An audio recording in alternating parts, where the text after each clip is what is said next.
Topic. पहले आपका respiration हो गया था, न्यूट्रिशन हो गया था, ट्रांसपोर्टेशन हो गया था, एंड लास्ट टॉपिक जो आपका है वो है एक्सक्रीशन। तो एक्सक्रीशन बेसिकली हमें सिर्फ और सिर्फ ह्यूमन बीइंग में पढ़ना है इस चैप्टर में। तो एक्सक्रीशन का ऑर्गन क्या है सबसे पहले हम देखते हैं। सबसे पहले हो गया आपका वन पेयर ऑफ किडनी, फिर आपका हो गया ureter, then urinary bladder, then urethra. अब हम डायग्राम देख रहे हैं आपका।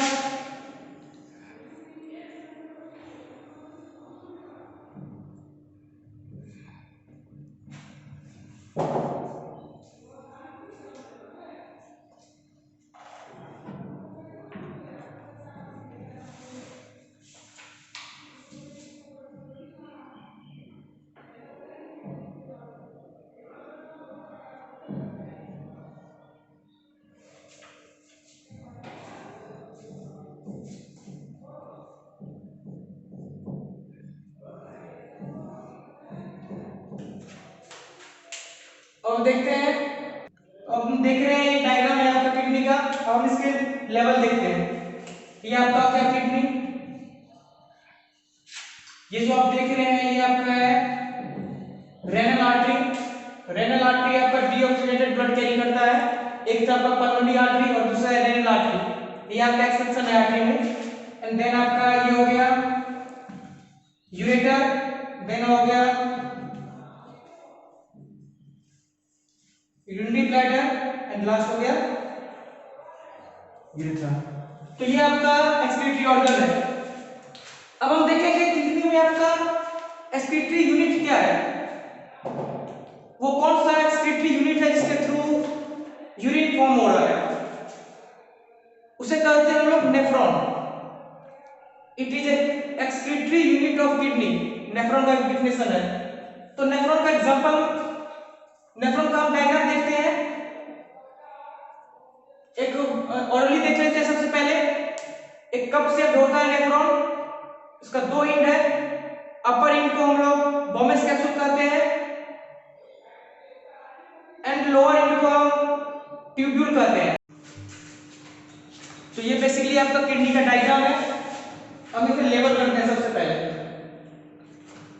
अभी हम जस्ट पढ़े थे नेफ्रॉन जो है वो आपका किडनी का एक्सक्रीटरी यूनिट है।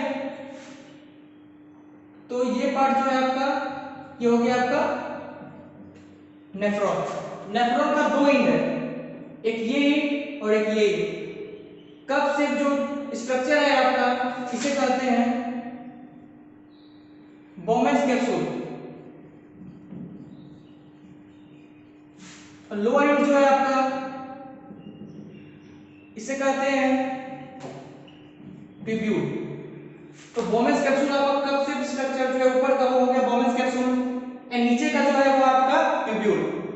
तो बोमेस कैप्सूल में भी आपका ब्लड कैपिलरीज का बंडल प्रेजेंट है। ये आपका बोमेस कैप्सूल है।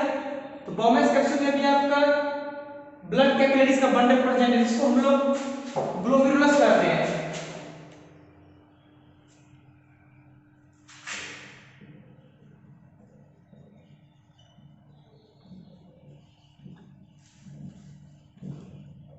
ये हो गया ग्लोमेरुलर मेम्ब्रेन। ठीक है, ये आपका हो गया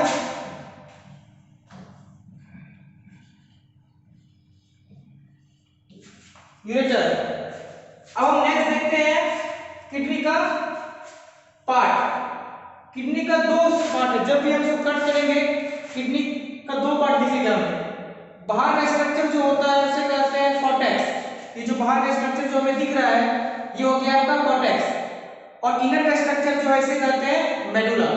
तो बेसिकली किडनी का दो स्ट्रक्चर है, एक है आपका कॉर्टेक्स, जब से हम कट करेंगे तो इसका दो पार्ट दिखेगा। एक है अपना आउटर कॉर्टेक्स, दूसरा है इनर मेडुला। अब हम देखते हैं आगे। तो ब्लड जैसे ही आपका नेफ्रॉन में पहुंचता है तो ब्लड में जो जो आपका कंस्टिट्यूएंट प्रेजेंट है, प्रोटीन हो गया, यूरिया हो ब्लड सेल्स भी प्रेजेंट रहता है। अब फिर आपका हो गया ग्लूकोज प्रेजेंट है, एमिनो एसिड प्रेजेंट है, तो ये सब फिल्टर होता है। लेकिन एक चीज हमें याद रखना है, नेफ्रॉन में सिर्फ और सिर्फ स्मॉल मॉलिक्यूल का ही फिल्टर होता है। तो ब्लड में आपका लार्ज मॉलिक्यूल जो प्रेजेंट है, जैसे ब्लड सेल्स,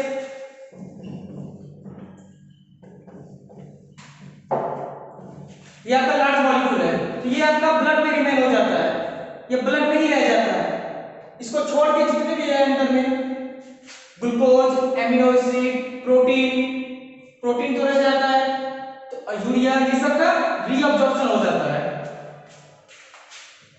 अब हम देखते हैं यूरिया यहां से रीअब्जॉर्प्शन हुआ, फिर ये आपका यूरेटर से बाहर चले जाता है। उसके बाद ग्लूकोज, एमिनो एसिड ये फिल्टर हो जाता है, रीअब्जॉर्प्शन होकर इधर ही रह जाता है, और लास्ट में क्या बचता है, सिर्फ और सिर्फ यूरिया, जो ट्यूब्यूल के होते हुए बाहर निकल जाता है। अब देखना ये क्या है हमारा, ये है रेनल आर्टरी, जो आपका डीऑक्सीनेटेड ब्लड कैरी करता है। तो दो आर्टरी ऐसा, एक हो गया आपका पल्मोनरी आर्टरी और दूसरा था रेनल आर्टरी। तो रेनल आर्टरी डीऑक्सीनेटेड ब्लड ले गया, इधर डाल दिया, ये आपका क्या है,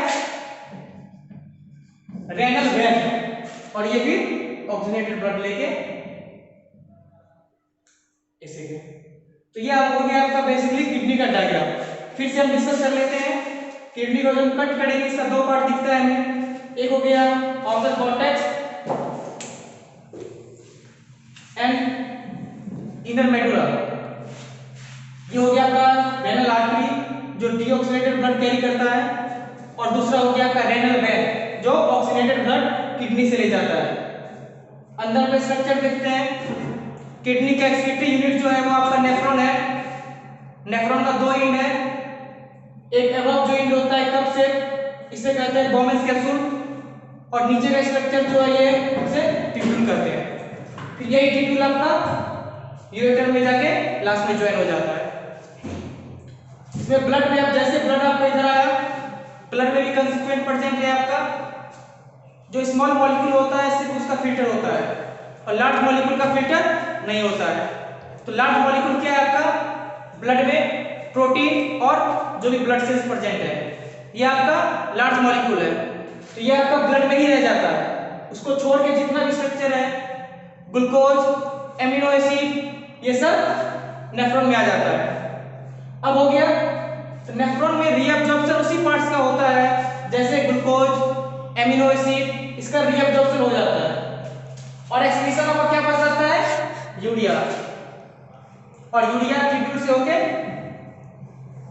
बाहर एक्सक्रीट हो जाता है। ये है आपका किडनी का डायग्राम। अब हम देखते हैं क्लास टॉपिक बचा है आपका डायलिसिस।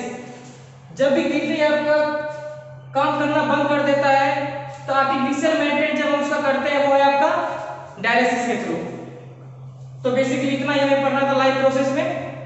तो लाइफ प्रोसेस चैप्टर आपका खत्म हो गया है। अब नेक्स्ट चैप्टर स्टार्ट करेंगे आपके नेक्स्ट वीडियो में, ठीक है।